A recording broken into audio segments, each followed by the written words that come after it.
जय हिंद। आज हम लोग दूसरा पार्ट स्टार्ट करते हैं, पार्ट वन का, यानी संविधान के भाग एक का। पार्ट वन का हम लोग ऑलरेडी पढ़ चुके थे, आर्टिकल वन के बारे में पढ़ा गया था। ठीक है, हमें पता था कि पार्ट वन में 4 आर्टिकल होते हैं, आर्टिकल 1 to 4, आर्टिकल 1 से लेकर के 4 तक। ठीक है, जिसमें से हम लोगों ने आर्टिकल 1 को पढ़ लिया हुआ है। ठीक है, जिसमें से हम लोगों ने क्या किया है, आर्टिकल 1 को पढ़ लिया है। आर्टिकल 1 ऑलरेडी क्लियर हो चुका है। अब बात करते हैं आर्टिकल 2 के बारे में। किसके बारे में बात किया जाएगा? आर्टिकल 2 यानी भारत के संविधान का अनुच्छेद 2 के बारे में बात करते हैं। भारत के संविधान का अनुच्छेद 2 ये क्या कहता है? भारत के संविधान का अनुच्छेद 2 जो कहता है, ये पार्लियामेंट को यानी संसद को शक्ति देता है। किसे? पार्लियामेंट को पावर देता है। किसे? संसद को शक्ति देता है। ठीक है, संसद को शक्ति देता है। आर्टिकल 2 क्या करता है? संसद को शक्ति देता है को क्या करे? संघ में, यूनियन में नए राज्य यानी न्यू स्टेट, नए राज्य को शामिल करे। न्यू स्टेट को शामिल करे। न्यू स्टेट, नए राज्य को शामिल करना है तो कौन करता है? संसद। किसको शक्ति दी गई है? पार्लियामेंट को पावर दिया गया है कि वो क्या करे? यूनियन में नए राज्य की स्थापना करे। ठीक है, वो नए राज्य कौन हो सकते हैं? जब कोई विदेशी राज्य भारत में शामिल होना चाहता है, जैसे कि सिक्किम शामिल हुआ था, उसे जब कोई विदेशी राज्य भारत में शामिल होना चाहता है तो उस स्थिति में संसद क्या करती है? संसद को शक्ति दी गई आर्टिकल 2 में कि वो क्या करे? उसे उसे यानी उस राज्य को भारत संघ में शामिल करे, यूनियन में शामिल करे। इसके लिए ध्यान दो, इसके लिए कॉन्स्टिट्यूशन को अमेंड करने का जरूरत नहीं है। ये एक ऑर्डिनरी लॉ से भी हो सकता है। ये एक ऑर्डिनरी लॉ से भी हो सकता है। ये एक ऑर्डिनरी लॉ से हो सकता है, यानी कि कॉन्स्टिट्यूशन अमेंडमेंट, कॉन्स्टिट्यूशन को, संविधान को संशोधन करने की जरूरत नहीं पड़ेगी। जब भारत संघ में किसी नए राज्य को शामिल करेंगे तो उस स्थिति में क्या होगा? संविधान में संशोधन करने की जरूरत ही नहीं पड़ेगी। उसके बिना हम क्या करेंगे? नए राज्य को भारत में प्रवेश दे देंगे। ठीक है, ये था हमारा आर्टिकल 2। अब चलते हैं आर्टिकल 3 की तरफ। तो देखो आर्टिकल 3 क्या है। आर्टिकल 3 क्या है देखते हैं। अनुच्छेद 3 क्या है? आर्टिकल 3 को समझने के लिए हमें एक ट्रिक समझना होगा जिसको हम कहते हैं फिदा। क्या समझना होगा? फिदा। ठीक है, फिदा क्या समझना? फिदा को समझना होगा। ये यहां से हमें एक ट्रिक है। ये क्या है? फिदा क्या है? तो फिदा क्या है? फिदा का फुल फॉर्म इसको कहेंगे फॉर्म फॉर्म न्यू स्टेट। देखो सीधी सी बात है, आर्टिकल 2 जो था वो बाहरी राज्यों को संघ में शामिल करने के लिए था, और आर्टिकल 3 जो है, जो भारत संघ में शामिल राज्य हैं, उन्हीं में से राज्य अलग बनाना। जैसे उत्तर प्रदेश से उत्तराखंड अलग होता है।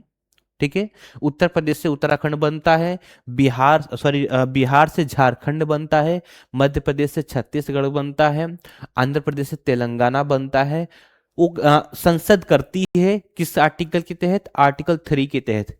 यानी कि किसको पावर दिया गया है? यहाँ पर पार्लियामेंट को पावर दिया गया है कि भारत के जो राज्य हैं उन्हें, उनकी सीमाओं में परिवर्तन करो, उनके नाम का परिवर्तन करो, है ना।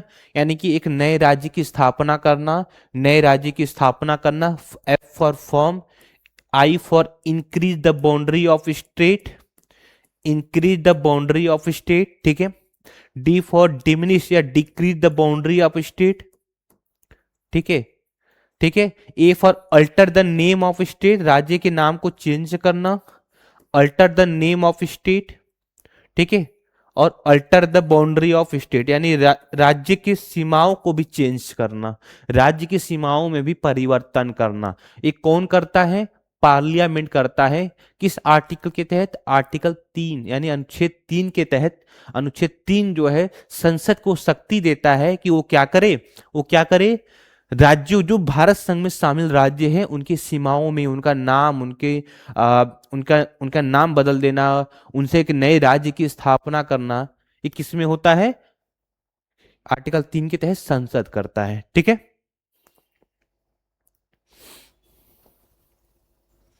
ठीक है।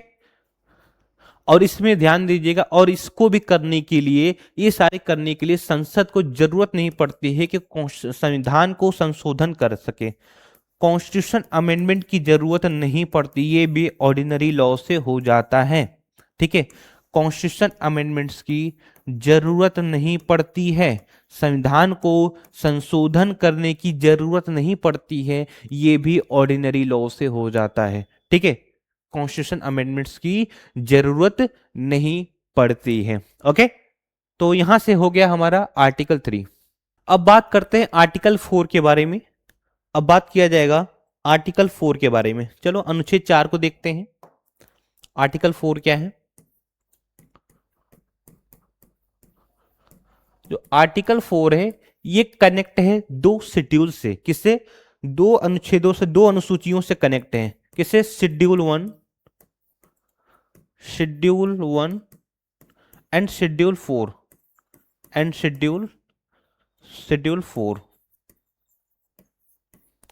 ठीक है, शेड्यूल 1 में जहां हमें पता है कि इसमें दिया गया है राज्य और केंद्र शासित प्रदेशों के नाम। शेड्यूल 1 में क्या दिया गया है? राज्य और केंद्र शासित प्रदेशों के नाम दिया गया है। और शेड्यूल 4 में क्या दिया गया है? Allocation of Rajya Sabha seat, Rajya Sabha सीटों का आवंटन दिया गया है। ठीक है, एलोकेशन दिया गया है किसका? राज्यसभा सीटों का। ठीक है, और देखो क्या है, और आर्टिकल 4 में जो कहा गया है, आर्टिकल 4 में कहा गया है कि अगर तुमने आर्टिकल 2 के तहत, आर्टिकल 2 के तहत कुछ काम किया, आर्टिकल 3 के तहत कुछ काम किया, तो तुम्हें आर्टिकल 4 के तहत शेड्यूल 1 और शेड्यूल 4 में क्या करना होगा? अमेंडमेंट्स करना होगा। शेड्यूल 1 और शेड्यूल 4 में क्या करना होगा? अमेंडमेंट्स करना होगा। ये किस में लिखा हुआ है? आर्टिकल 4 में लिखा गया है। ठीक है, और क्या करना होगा? आर्टिकल 4 में और लिखा गया है, जब कुछ एक्स्ट्रा काम करना पड़े, पार्लियामेंट को कुछ एक्स्ट्रा वर्क करना पड़े, जैसे एक्स्ट्रा वर्क बोले तो किसी राज्य में विधानसभा की स्थापना करना, किसी राज्य में विधानसभा की स्थापना करना, वो भी क्या है? आर्टिकल 4 में के प्रोविजंस में ही दिया गया है। ठीक है, तो ये हो गया हमारा आर्टिकल 4, यानी कि जो पार्ट 1 कॉन्स्टिट्यूशन ऑफ इंडिया का जो पार्ट 1 था, जिसमें हम लोग पहले वीडियो में आर्टिकल 1 को पढ़ लिए थे। आज की वीडियो में हम लोगों ने आर्टिकल 2, आर्टिकल 3 एंड आर्टिकल 4 को पढ़ लिया। ठीक है, मिलते हैं अगले लेक्चर में। Thank you so much. रोक दो भाई।